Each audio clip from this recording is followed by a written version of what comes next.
Hey babes, my name's Diamond and I write a blog called The Fancy Girls Guide, and I empower women to elevate their lives through fashion, lifestyle, and self-care. Today's video is going to be habits of highly feminine women. Now, I'm super excited to do this video because these are actually all lessons that I learned from my mom. Now, of course, growing up, she wasn't saying, hey, these are habits to be a highly feminine woman. But now, as I am a woman and I have my own daughter, I recognize that a lot of the lessons that my mom was teaching me were habits of highly feminine women. And the more I embrace these lessons, the softer my life gets, the more feminine I become. And these are things that I embody daily, and it has really elevated my life in so many ways. And so I wanted to share these lessons because I just think that these are great lessons for any woman, and I think that it'll really help you to embrace your femininity. So let's go ahead and get into the video.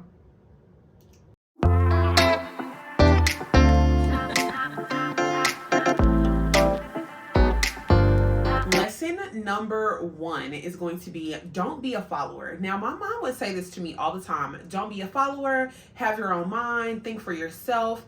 And it's a very simple thing, but of course, we live in a world where people are really expecting you to kind of just follow trends and follow whatever they think is right. And not being a follower and really being able to define your own values, your own desires, that is something that is going to allow your femininity to flourish. As a feminine woman, a lot of things that are trendy, a lot of things that are popular are not necessarily things that are going to help your femininity to flourish. Some of the fashion, some of the music, some of the, you all see the things that are trending online daily. And a lot of those are not really conducive to living a feminine lifestyle. And so I think that my mom telling me, don't be a follower, think for yourself, figure out who you are, don't let anybody tell you what is beautiful or what is cool. And that's something that has really helped me. One thing I can say is that I am not a person that really follows trends. I'm not easily influenced or greed factored like into things. Like, if I feel like if it's not authentic to myself, I have no problem with being like, no, that's not for me. And that has really helped me in my femininity journey, because as a feminine woman, in order for you to get the desires of your heart, you have to know what is in your heart. And a lot of times, if you are so focused on following the next trend or just doing what everybody else is doing, you're not really being in touch with yourself. You don't really know what your true desire is. People will tell you, oh, you should be, it's popular to go 50-50 with a man. Oh, you should be comfortable paying for, yourself on the first date. And, while that can be popular, it can be cool, it could be, thousands of women saying, oh, I'm fine with that. Like, oh, I don't need a man to pay for me. I know for myself as a feminine woman, I just don't have a desire to be around men who are not fully embracing their masculinity. And provision is one of the ways that men really express that masculine energy. And if I were a follower, I could easily fall into the trap of being okay with paying for men, or being okay with a man not opening the door for me. I remember, I'm going to tell you guys a little story. I remember when I was in like high school, and we were all on the bus, and we were talking about like, do you expect the guy to like hold the door for you or open the door? And I remember this girl was like, no, like, I don't need a man to open the door for me. Like, I can open my own door. Like, I'm independent. And all of the other girls were like, yeah, like, we don't really need that. Like, that's old. Like, and I remember just being like, no, I absolutely need a man to open the door for me. Like, and it was not popular. It was not like a cool thing really to say at the time, but I just recognized that like I desire to be treated like a woman, even before my womanhood really, of course, took effect, because I was still a child. But I just knew like inside of me that it was like, no, like that doesn't feel right for me. Like, and I remember people just being like, oh, like, that's so old school. Like, oh, that's like hella lame. And if I had cared, or if I had not already been instilled with the lesson of not to be a follower, I could have easily been swayed from recognizing what my true desire is. And now, as an adult woman, like, one thing about it, the men are chivalrous. The men are gentlemen. And if a man does not treat me like a lady, if a man does not innately have the desire to be a gentleman, then I just know, like, you're just not the man for me. And I'm okay with not following the trend of being this independent woman who doesn't need a man to look after her, because I want to be looked after. Like, I do. So the first lesson of being a highly feminine woman is to not be a follower. Figure out the desires of your heart, figure out what truly makes your femininity flourish, and do that as often as possible. Number 2 for habits of a highly feminine woman is going to be always be a lady. My mom would say this all the time: always be a lady. My mom would say, anybody can be a woman, but not every woman is going to be a lady. That is something that I recognize is absolutely true. And when I say be a lady, being a lady, in my definition, is someone who is well mannered, someone who carries herself with a certain air of respect, someone who expects the best, someone who treats others with respect as well as treats herself with respect, someone who has standards for herself. A lot of times people will allow situations to dictate their behavior. So if you're out, someone gets you upset, then you can start to act belligerent, or you can start to become aggressive and like argumentative and want to fight. Or, maybe if you start drinking, you kind of let yourself become like a little loose. And that's something that I just really don't subscribe to. I've had phases in my life where I did not behave as a lady, and I just recognized that did not garner the level of respect that I truly desired. And that's something now that I recognize, like when I go places,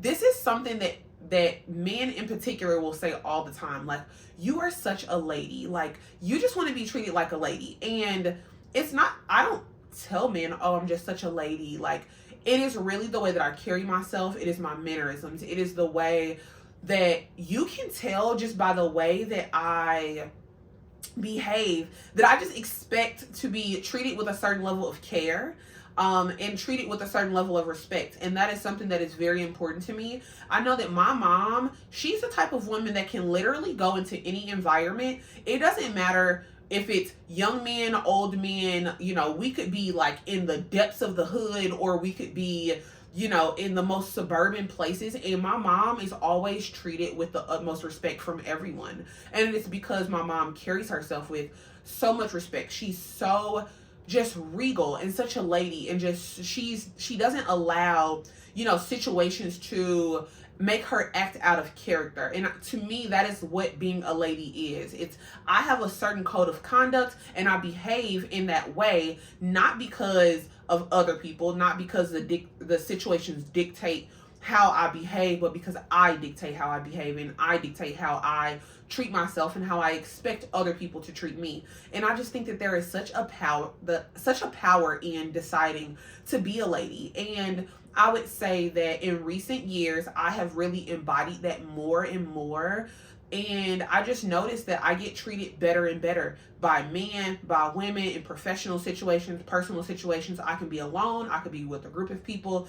And I just noticed that there's just a certain level of energy that I receive where, people will go out of their way to help me. They will go out of their way to make sure that I am comfortable, that I am well taken care of, and I don't have to ask for it. It is just the energy that I exude. And if you want like things like what does it mean to be a lady, if you want me to actually break that down, I could do another video on that, which I would love to talk about, like what makes a lady, because I think that it is like an art that has really been lost. And I think that it's very important that we really get back to that, because that is really the difference to me in relationships and like men and women. Like a lot of times people will allow themselves to be engrossed in so much into a situation where they will take on these like masculine and manly qualities And then people will then treat them in that way. And then it's like, oh, why am I getting treated this way? And it's because you have now embodied being manly or being mannish versus being a lady. And it's just going to get you a different result, which I'm not saying that you should define yourself based on how other people treat you. That is something that I do feel like I hear really often, is that, you know, women don't like the way that they are being treated by men or in certain situations. And I think that a lot of that is that the energy that you exude. If a man, and I'm not even necessarily talking about just like a healthy masculine man, because really a man should not allow your energy to dictate his energy in anyway. But if you are in a situation with, let's say, a more feminine man or just a toxic masculine man, then a lot of times your behavior will trigger his behavior to then treat you in a certain way.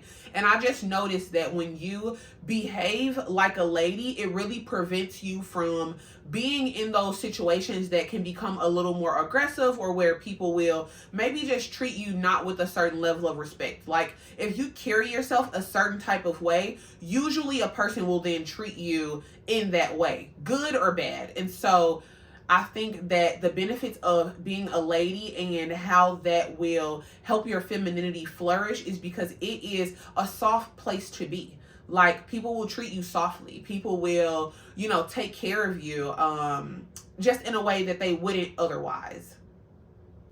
Next on our list is actually one of my favorite things that my mom says. And it is always be a sight for sore eyes.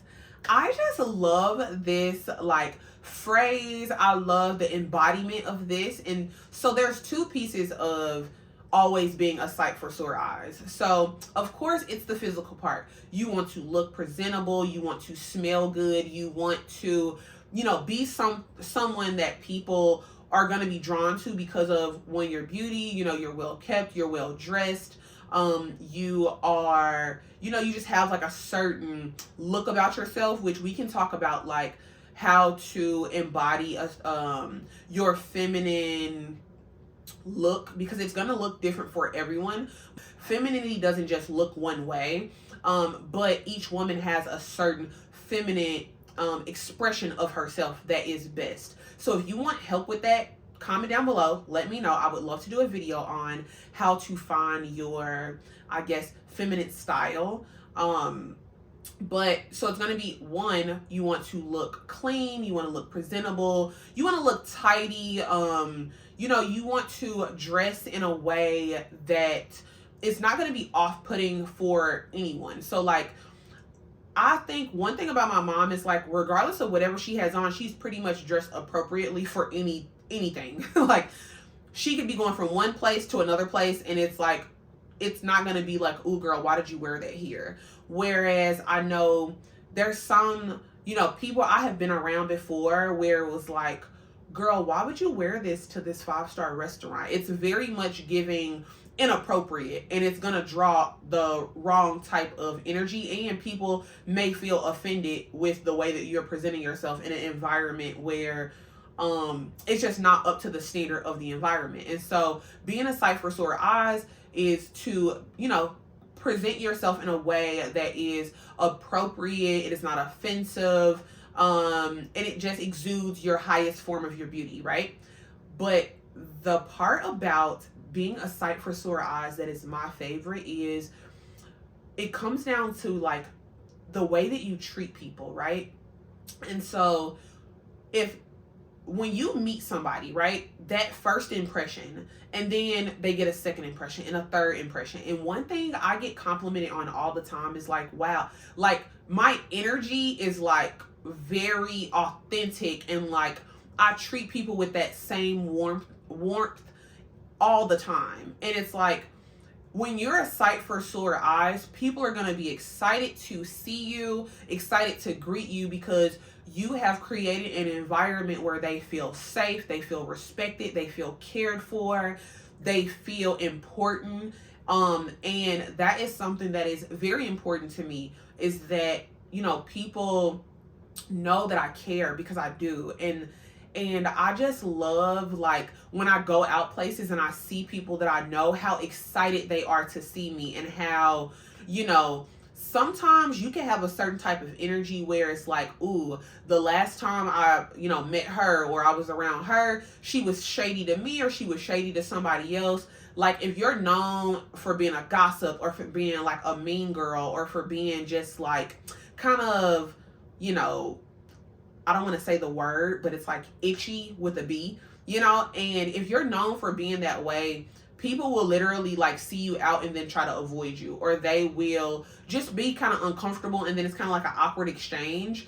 And I think that being a sight for sore eyes means that you have garnered such a consistent level of the way that you treat people and your reputation, that people greet you and see you, and they always want to welcome you in. And I just think that that is so important. It has helped me in business, it has helped me in my personal life.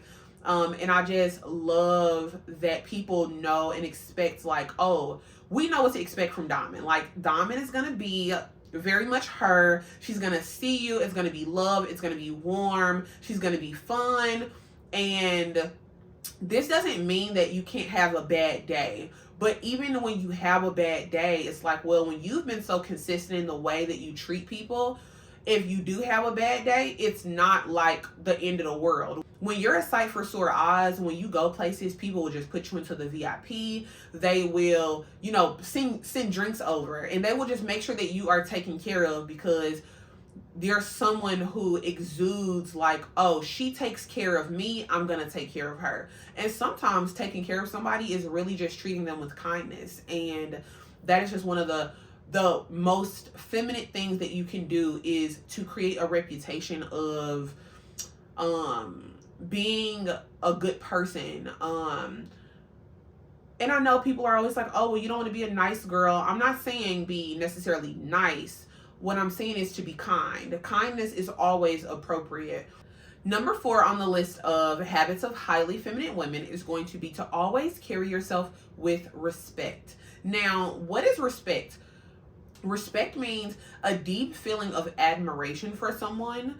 It also means to have high regard for someone's wishes or desires. To carry yourself with respect means that you have a certain standard. You have a certain level of what you will and will not do. Whatever your wishes are, whatever your desires are, you respect those, and you carry yourself in a way that is representative of that. So I will give you an example. Growing up, I was not allowed, me or my siblings, or, anyone in my household, we weren't allowed to like leave the house with pajamas on, or like inside clothes, but in particular pajamas. And so even for like pajama day at school, my mom would have me pack my pajamas in my backpack, leave the house with like presentable, respectable clothes, and then change at school for whatever the activity was.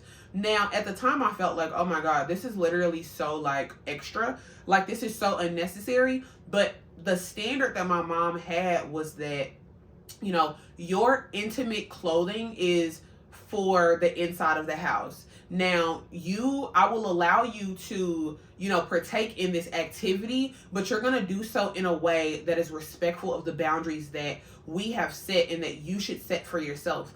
And so now I recognize, even if I'm just running out to the store, if I'm running to go get my daughter from the bus stop, I'm not going to leave my house with my pajamas on. To me, just such a low standard of a way to present myself into the world, and just, it's not something that I would be comfortable doing.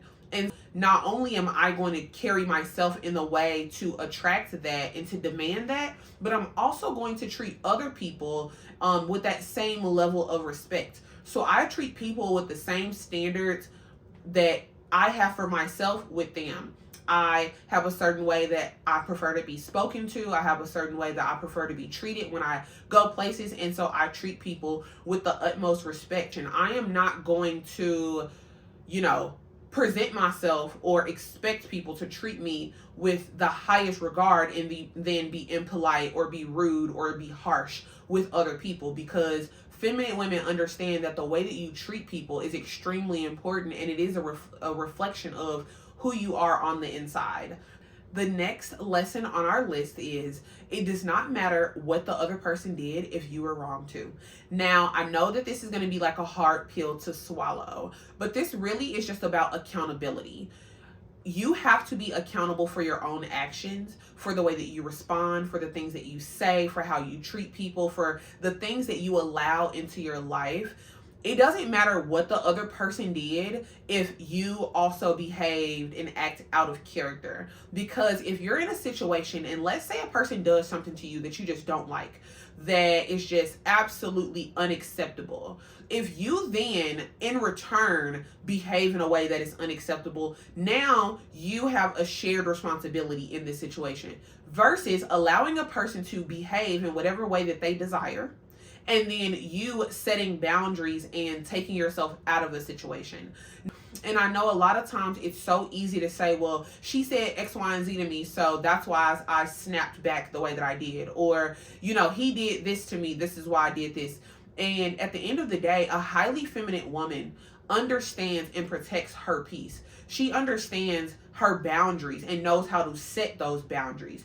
She knows how to get herself out of environments where her femininity is now being threatened. And the number one thing on allowing your femininity to really flourish is you need to feel safe. So if you're in a situation and you're arguing with somebody or it has become aggressive or in a relationship where the person is, cheating on you, it's like, well, cheating back, now you've just done something to now question your own internal integrity. Now you just done something for you to now have to go to God and have to repent for, versus allowing someone to behave in whatever inappropriate manner they desire and being willing to say, you know what, this thing that you did to me was wrong, and so now I have to excuse myself from this situation, and I have to now go and live my life separately from you because you've now shown me that you cannot treat me in the way that I need to be treated. And I know sometimes in the situation it might feel good to snap back. It might feel good. I mean, I know it's so popular to, like, people will say, like,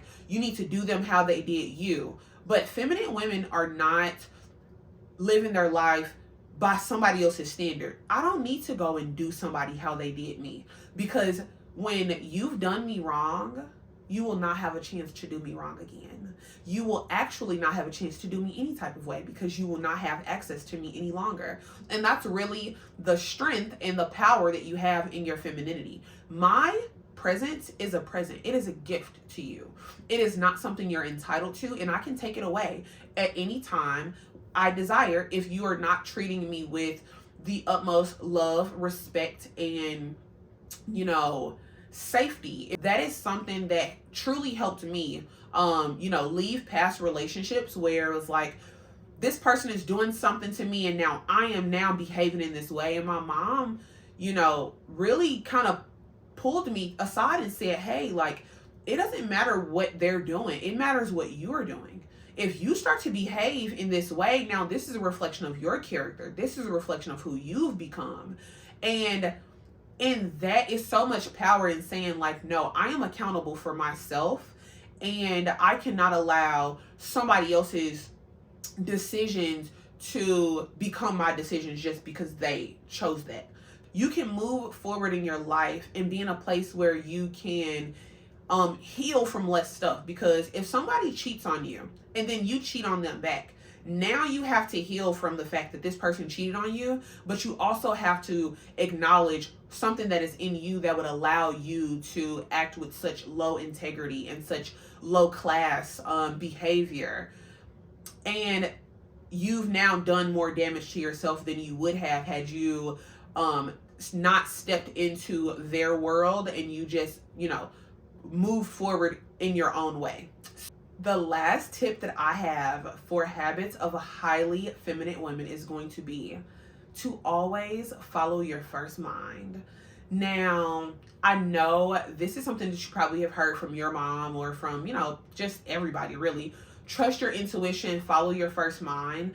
And this is something that I think it's so important, and at times I have struggled with, and I wanted to share because I was looking at a video from Dr. Tara Swift. I think is I think it's Diary of a CEO is the podcast interview, but essentially she was explaining what intuition is.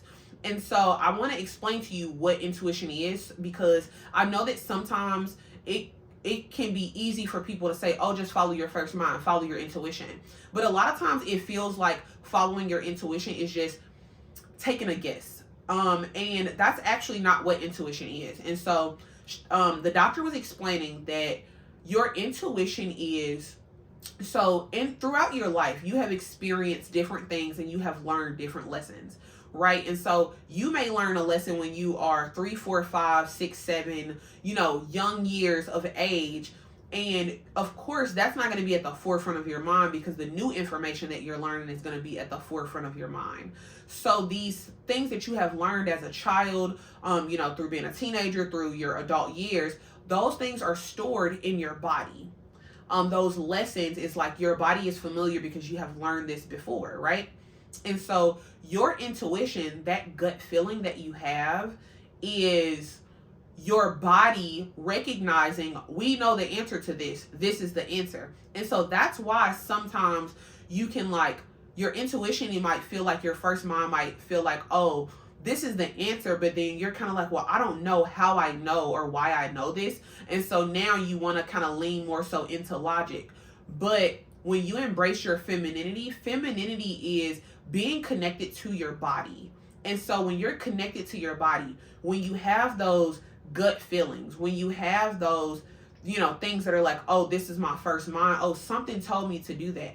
That is your body communicating with your mind, telling you, hey, we learned this before. We know the answer to this. And so I love that my mom was always telling me, hey, follow your first mind, trust your intuition. And although I didn't really understand necessarily why I should trust my intuition, or like, how is it that I just could just know? And so when I watched the interview the other day, when the doctor explained this, it just literally was like a light bulb in my mind. And so I wanted to share that with you. So when you have those gut feelings, when you have that first mind feeling where you just feel like, oh, I just feel like this is the correct thing, that is not you taking a guess. It is literally your body telling you, we know this. We've done this before. We've learned this already. And your mind may not remember, but your body does. And I just think that that is something that is so incredible. And the reason why women tend to be more in touch with their intuition versus men is because femininity, the energy of femininity is very much connected to your body. It is exuding that oneness with self, whereas masculine energy is very analytical. It is very, structured thought processes, problem solving, retaining these thoughts and this information, which you can even see in the different careers that are more masculine versus careers that are more feminine leaning. More of those are things that are like trusting your gut. And not to say that men don't have intuition, because they do, but it's really just more of a feminine trait. And so this is going to be one of the most important, habits of a feminine woman, is to really trust your intuition and to trust your gut. Your body knows, your body remembers these lessons that you have learned, and your intuition is there to guide you and to protect you and to help you. And so when you trust your intuition, your femininity is going to flourish. It's going to just be so juicy and like, yes. So that is going to be the last lesson for habits of highly feminine women, also known as lessons I learned from my mom. Okay. You have made it to the end of the video. Thank you so much for watching. If you like these type of videos, make sure that you subscribe to the channel. Give this video a thumbs up because that helps me so much. Share this with a friend and make sure to check out the links in the bio so that you can subscribe to the blog and turn on that bell notification so that you don't miss an upload. Thank you so much. I hope you have a wonderful week and I will see you in the next one. Bye.